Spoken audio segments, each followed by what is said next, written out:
aire.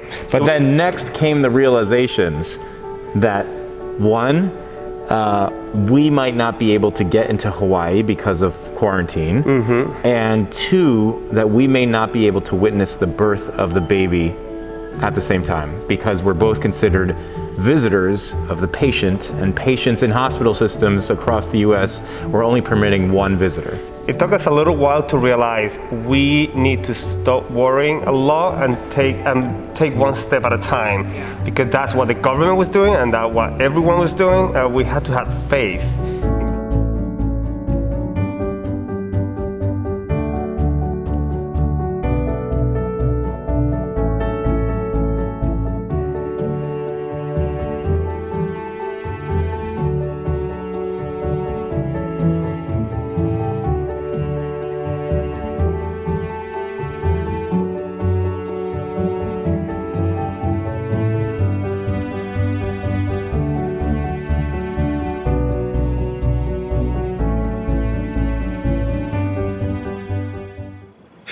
Hello, little one. So, I am one of your daddies, and I wanted you to hear my voice for the first time. Little Lucas, I cannot wait to meet you soon. Your name is Lucas, and you're our little Lucas.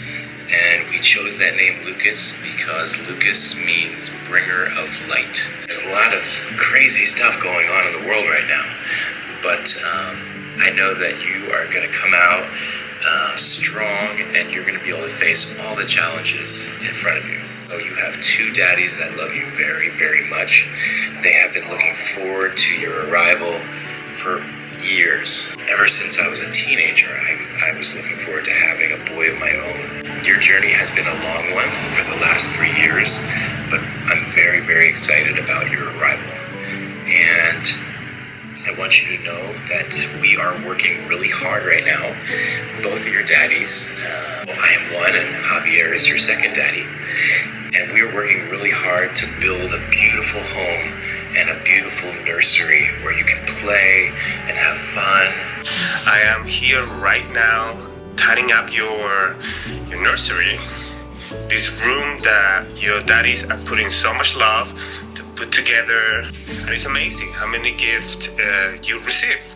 I can't wait to show you everything and to show you your new home.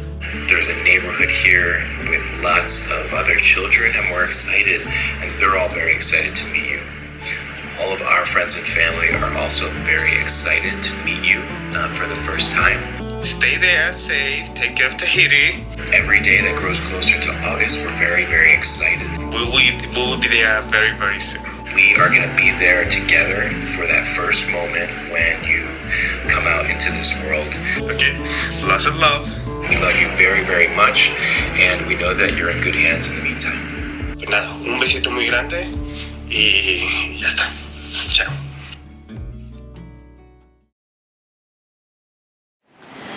Okay, so we're here at Kaiser.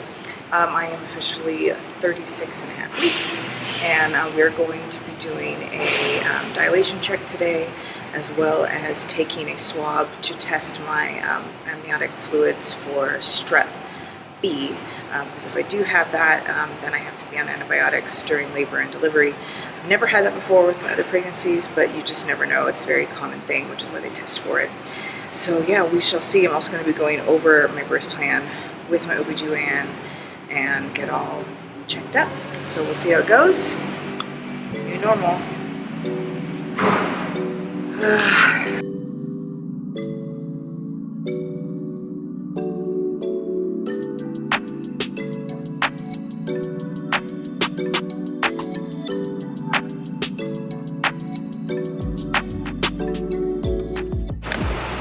Alright, so we just finished up my appointment and everything looks really, really good. Baby Lucas is doing really well, great heart rate. My cervix is nice and thick still, which means that I'm not, it's not thinning out and getting ready for labor, as well as I'm under 1 centimeter dilated. So that's also good, which means that he's happy in there and not ready to come on out. She said I was somewhere between like a ½ and 1. She wouldn't even call it 1 yet. So it's good, everything's good, and we are just playing the waiting game. All right, we're here.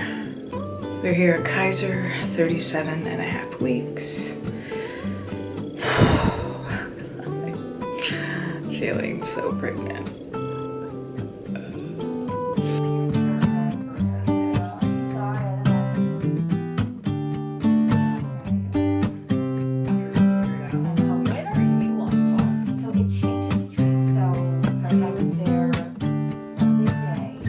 Alright, you guys, hello. So I just had my checkup with the OB/GYN and things look good. I am dilated now to about 1 centimeter to 1.5 centimeters. She's a little bit over.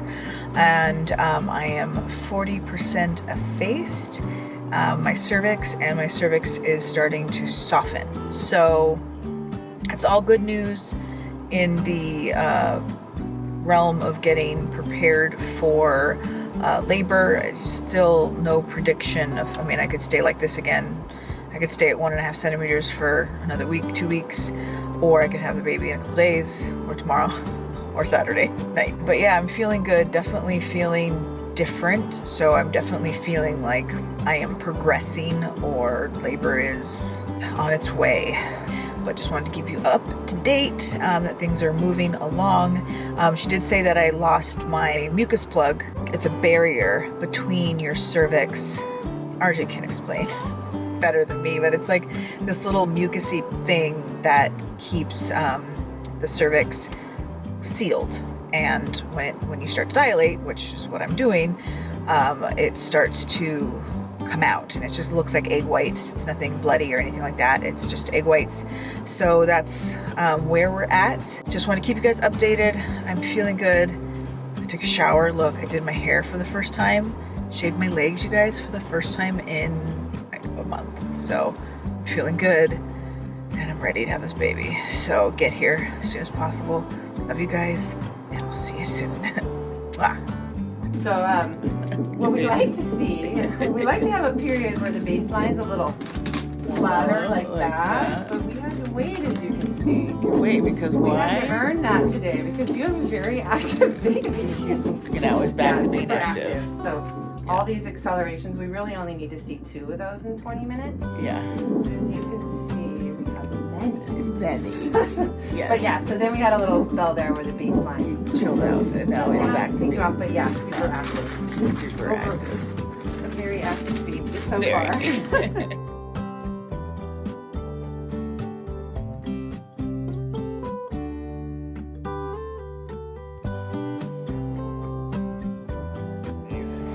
And we found out through the governor that there was no such a law in the state saying that only one person was allowed in the hospital. That was up to the hospital to either allow us to be there or no. At that point, we had to go back to Kaiser and be like, "Hey guys, it is not the government, it's not the state, it's actually you. Can we please find out what can we do? Who we need to reach out to?" We were playing this sort of ping pong back and forth game. Still, once again, nobody knew. So at that moment, we only had one choice, and it's go to one of our friends who is a lawyer in Hawaii, and also try to reach to the human rights organization, just to push the issue and make people aware that this wasn't fair. Yeah, well said.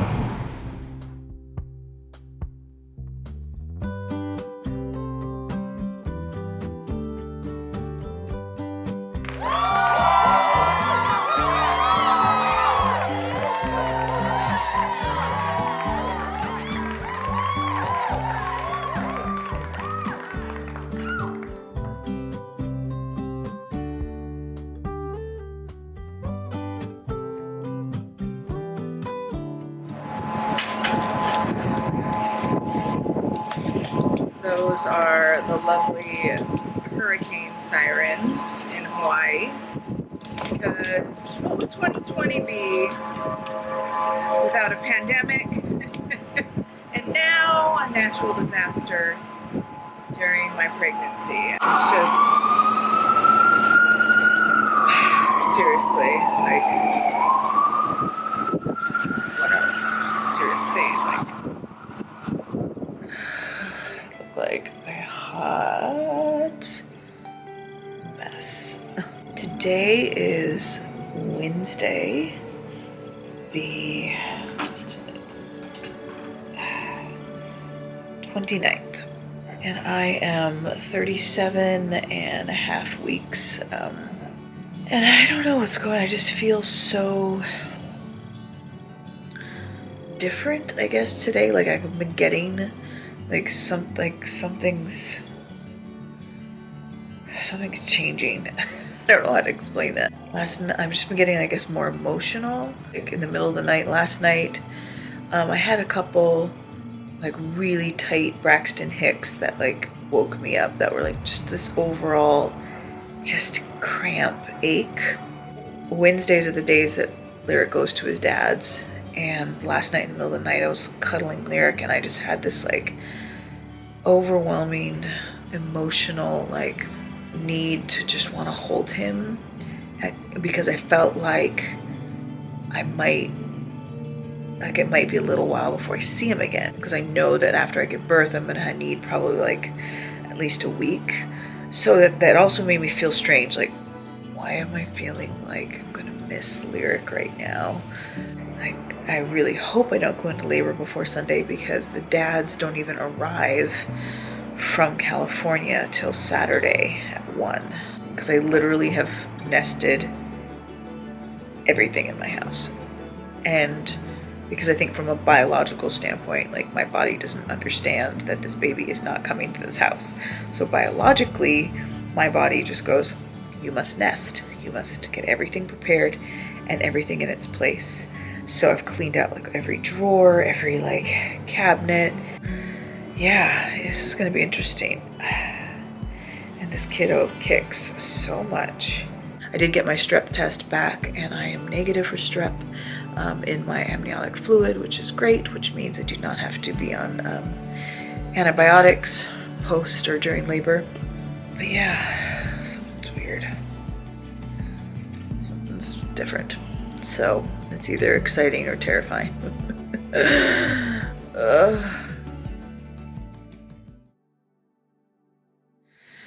Oh man. Okay. It is almost midnight, holy crap. Started having like a few little contractions today, and now starting at about 10 o'clock, so for the last like 2 hours, I've been having very consistent contractions. They're low and they're sharp and I can talk through them. I'm trying to decide what to do. My app tracker, of course, because they're coming like every 2 minutes and they're just lasting about 30 to 40 seconds. My app is telling me, oh, get ready to go to the hospital, but I don't want to bother the dads. They literally just they literally landed today and are exhausted. Another contraction. I'm gonna call labor and delivery first, and then I'm gonna call the dads if labor and delivery says they want me to come in. I'm gonna call them. Hi, I'm calling to see, to figure out whether you guys think I should start heading in or not. I'm starting to have contractions.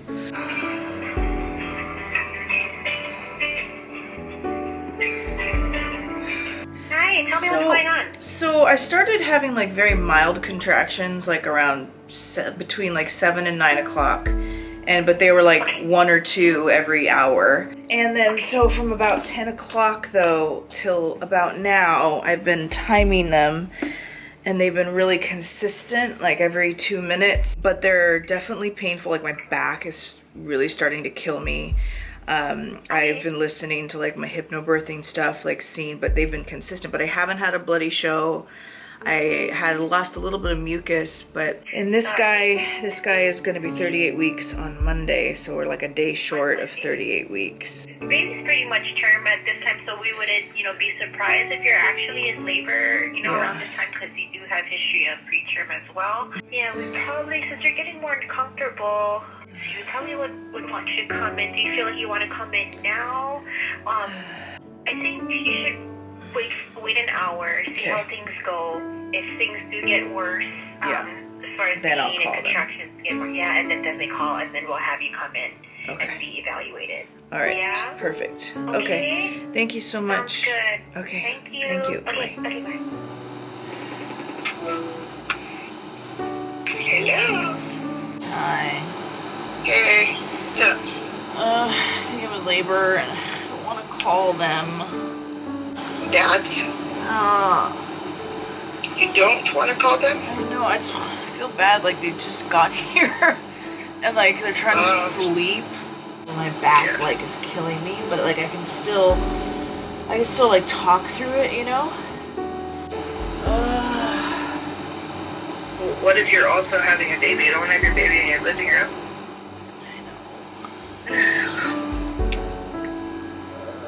I'll just call them, I just don't want to. I'm just gonna play it low key. I'm gonna be like, they just want me to get checked because I've been having contractions, so let's just go get checked.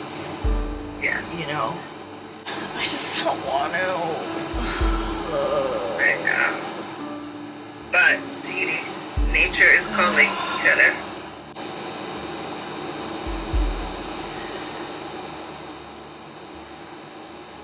Hi. Hey. Sorry to wake you guys. I think we need to start heading to the hospital. So I wanted to see if you guys wanted to pick me up and go, or I could have my brother-in-law take me.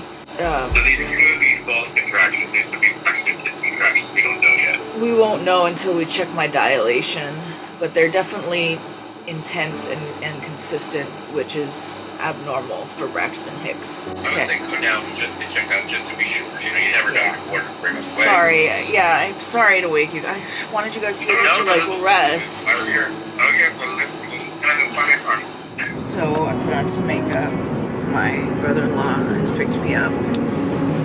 We're heading to Kaiser because it was their recommendation to get checked for sure to see. I've been having pretty steady contractions that are pretty painful. My back is killing me. I've had like diarrhea